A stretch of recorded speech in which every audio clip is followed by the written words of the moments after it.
Alors, on va parler aujourd'hui des vilaines petites maladies de nos enfants, qui, faut quand même le dire, hein, nous font tuer, parce que c'est pas facile à gérer, tant au niveau de l'angoisse et puis au niveau du travail aussi, parce qu'il faut combiner les deux.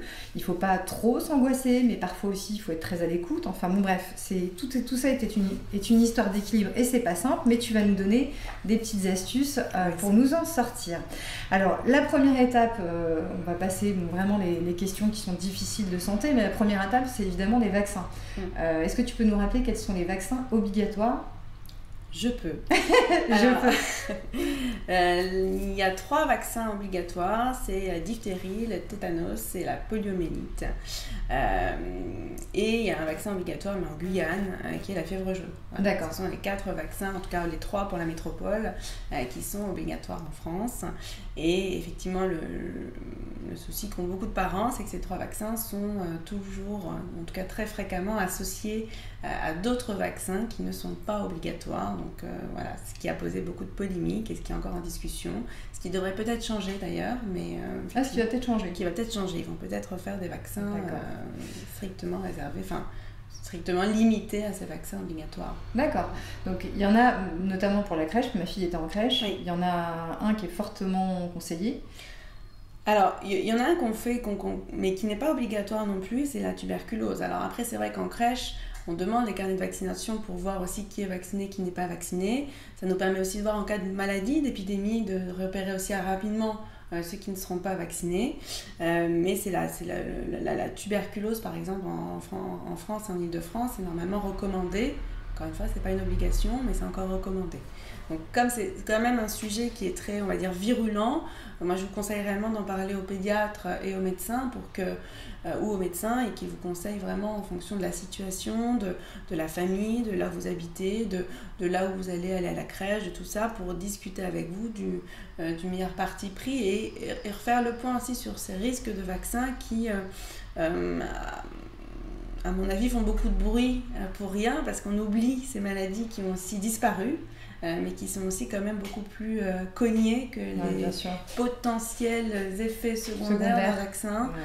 J'ai à côté d'une poliomyélite, d'oreillons chez les enfants, de maladies de cet ordre-là, ou même d'une tuberculose. Je veux dire, vous chopez la tuberculose, c'est quand même pas rien. Donc voilà, je pense qu'il faut vraiment prendre le temps de réfléchir. Mais en tout cas, voilà, les obligatoires sont la diphtérie, tétanos et poliomyélite. Et on a de la chance d'ailleurs d'avoir ces vaccins quand même. Alors, quelles sont sinon les petites maladies infantiles que notre enfant peut avoir ? On les connaît, il y en a plein. On est parti pour des heures et des heures. Des heures, mais on est chronométré. Ouais. Alors, les maladies infantiles, il y a les maladies contagieuses avec éruption, comme la varicelle par exemple. Donc la varicelle, c'est assez typique, c'est des petites vésicules qui vont apparaître. Souvent, ça peut être dans un contexte de fièvre ou non d'ailleurs, qui apparaissent souvent dans le cuir chevelu, sur le visage, sur le ventre. C'est vraiment une petite vésicule, un petit peu jaune. Et ça va arriver par vague en fait. C'est-à-dire qu'il va y avoir une première vague de petites vésicules qui peuvent sécher. Après une deuxième vague, il peut y en avoir aussi au niveau des muqueuses, il peut y en avoir parfois près de l'œil, ce qui est un petit peu plus gênant.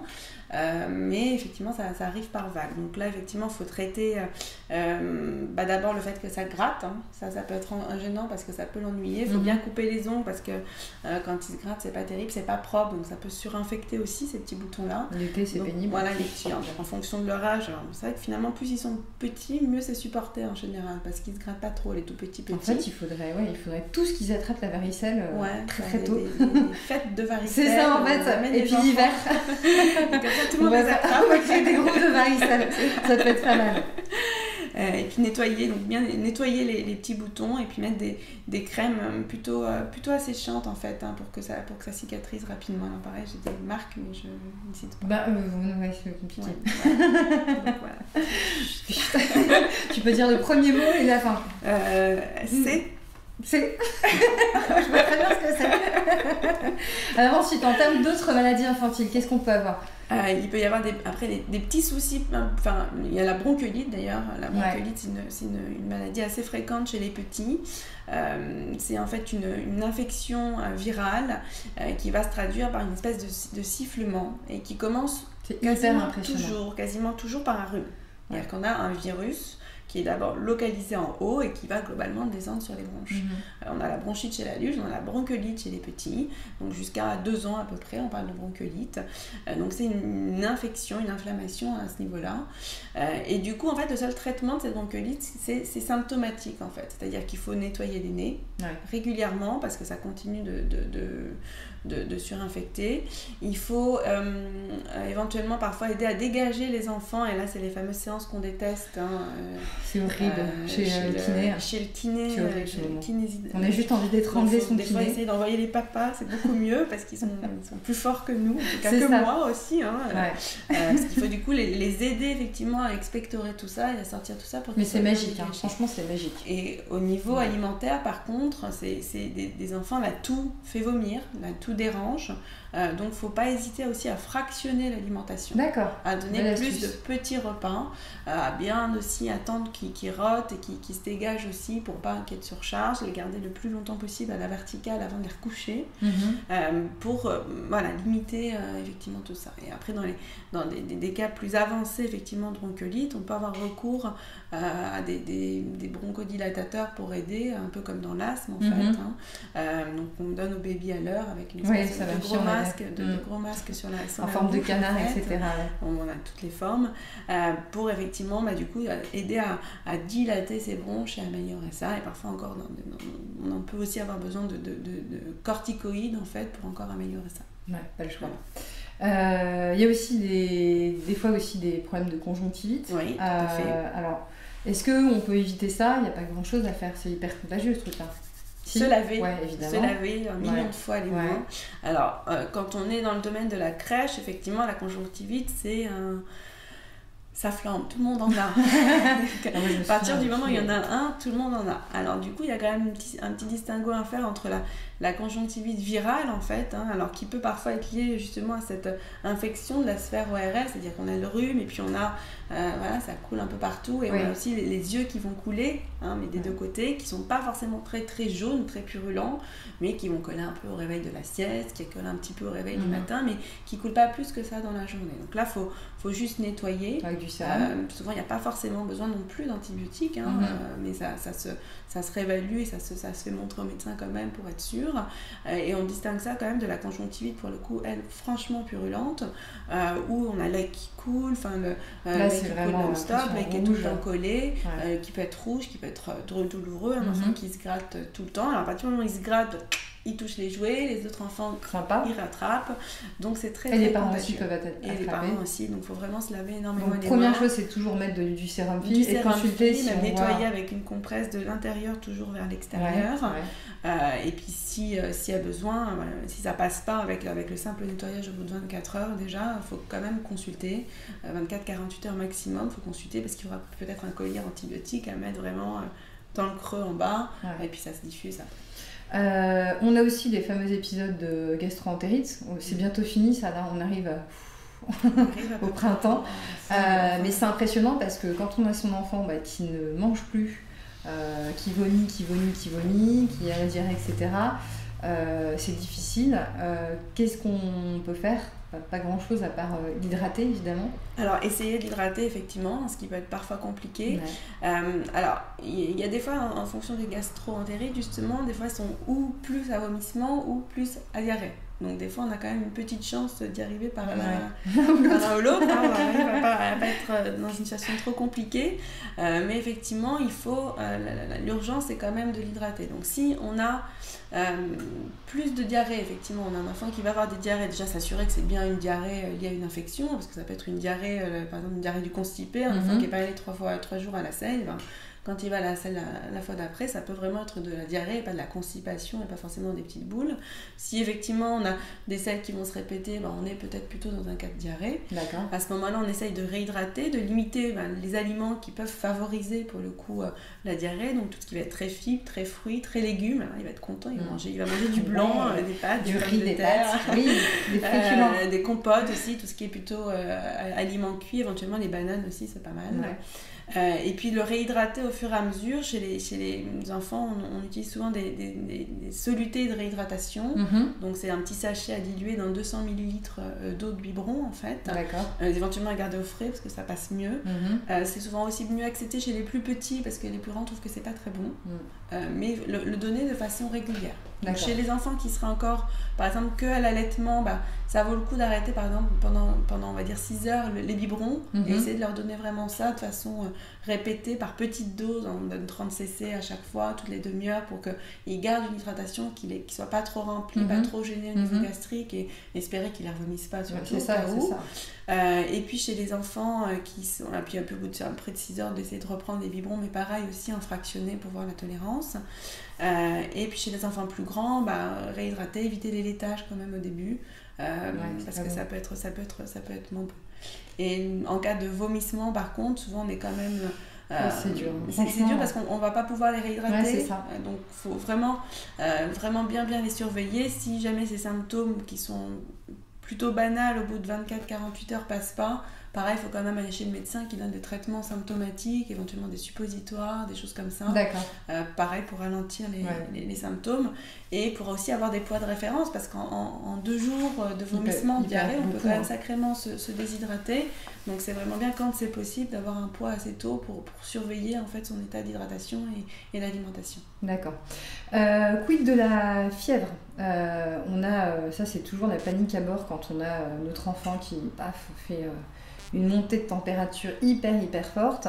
Alors, à partir de quelle température on peut dire qu'il y a de la fièvre? Est-ce qu'on peut mixer paracétamol et ibuprofène ou est-ce qu'on ne favorise qu'un plutôt que l'autre? D'accord. Ma question est engagée. Alors, on y va. Mais là, on cite, hein, du coup. Ouais, on n'a pas le choix. On n'a plus trop le choix, mais bon, tout le monde le connaît.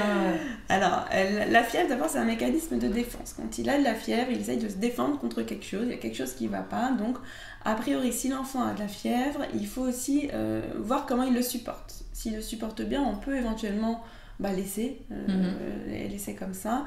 On parle de fièvre au-delà de 38,5. D'accord. En température bien prise, hein, donc éventuellement en rectal ou en axillaire très fiable avec la correction que cela nécessite en fait, mais il faut vraiment un vrai chiffre. Ouais, en fait, bien sûr. Donc la fièvre c'est 38,5 et alors moi je conseille fortement de ne jamais donner d'ibuprofène en automédication. Ce que j'appelle l'automédication, c'est avant tout diagnostic. D'accord. Voilà. Donc vous êtes à la maison, il a de la fièvre, c'est Doliprane, c'est à 4 heures ou 5 heures après, on recommence Doliprane. Ça passe pas, il n'est pas bien, on va chez le médecin parce qu'il peut avoir une otite et vous lui donnez des anti-inflammatoires pendant 2, 3, 4 jours en attendant que ça descende, il va flamber son infection et à mon avis c'est fortement pas conseillé. D'accord.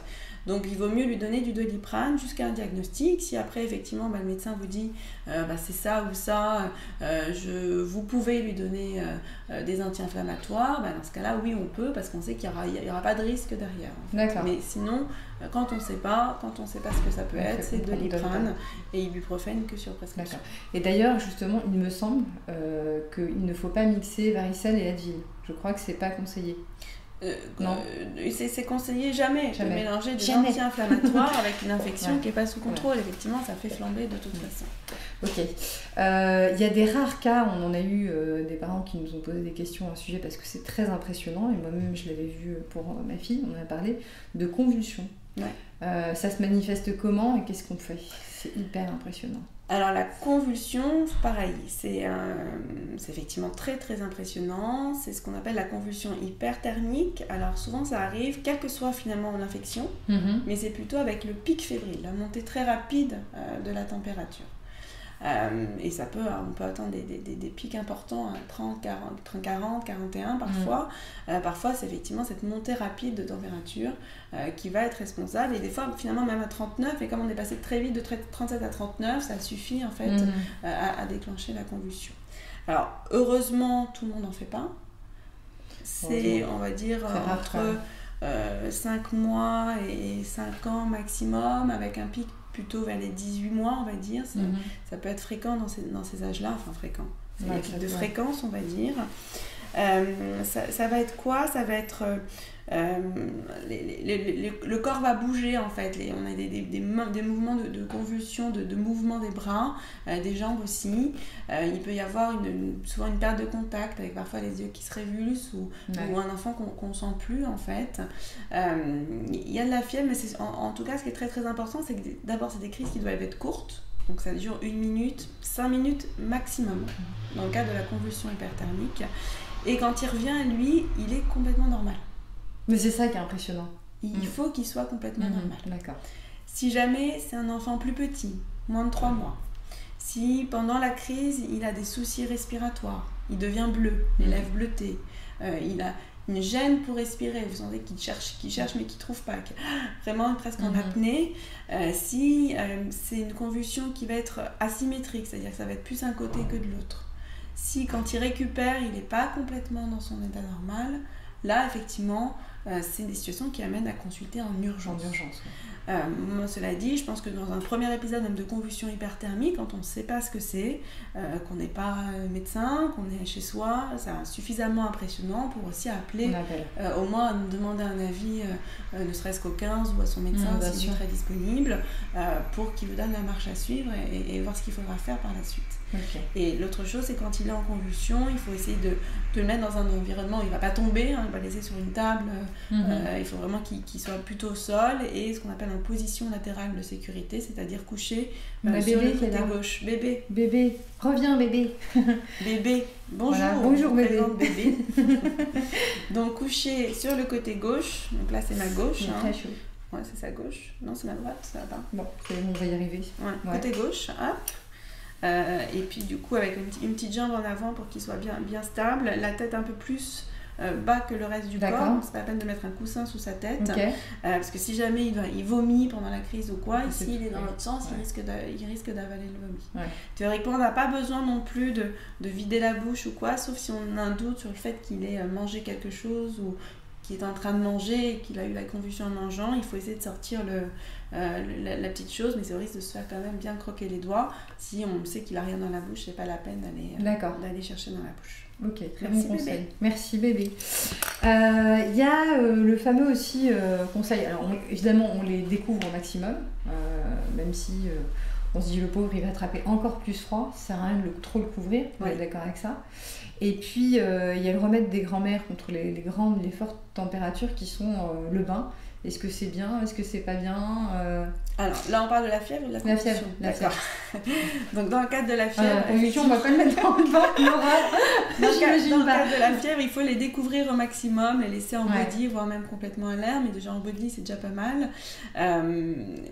Alors après le bain c'est une grande discussion. Moi, je pense que quand nous on a de la fièvre et qu'on a 30 ou 39 ou 40 et qu'on n'est pas bien, on n'a pas envie de se prendre un bain plutôt frais, parce qu'effectivement l'idée c'est pas de se prendre un bain chaud, c'est de se prendre un bain qui rafraîchisse. Donc moi je suis pas trop pour à ce moment-là les mettre dans un bain frais en fait. Si je serais plutôt à la limite leur mettre un gant frais sur la tête, éventuellement dans le cou, sur le corps pour les rafraîchir, mais pas les plonger. Mais pas forcément les plonger dans un bain. Dans un bain. Voilà. Ok Manuel, écoute, merci beaucoup pour tous ces conseils. On te retrouvera pour des prochains lives. Et si vous avez des questions, vous avez besoin de conseils, etc., vous pouvez nous retrouver sur l'application 0+0, application gratuite que vous retrouvez sur iPhone et Android. Merci beaucoup et à bientôt tout le monde. Au revoir bébé. À bientôt.